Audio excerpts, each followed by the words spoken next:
Tātad Šeit pārstāv.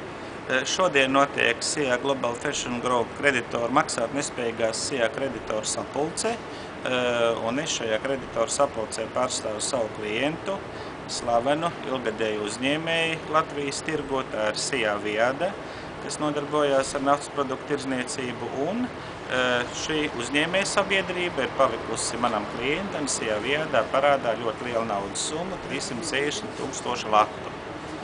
Par to tad arī ir iesniegta maksātnespējas pieteikums un kreditoru pretenzija, un tātad šos jautājumus mēs šodien skatīsim.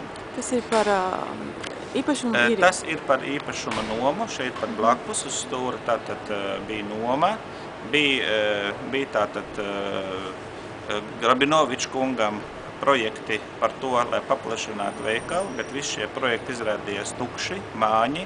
Grabinoviča kungs izvērās no savu saistību izpildes, neskatoties uz to, ka viņam tātad arī ir personisks galvojums 300 000 latu apmērā, naudas viņam nav. Tiesa izpildītājs mūsu labā ir veicis mantas apķīlājumu un ir konstatējis tikai 2000 latu lielu naudas summu paša Grabinoviča kunga naudas kontos. Tā ir kārtējā tukšā firma, bez naudas, un principā to var uzskatīt par tādu diezgan nesmuku, kā saka, afēru. Tā kā cerības atgūt naudu? Cerības atgūt naudu mums pat labāk ir minimālas, jo pārbaudot gan bilanci, pārbaudot gan dokumentus, mēs nekonstatējam reālus aktīvus, uz kuriem varētu vērst piedzīvi. Tā, ka mēs uzskatām, ka šis jautājums ir ļoti skandalos un robežojās ar krāpšanu.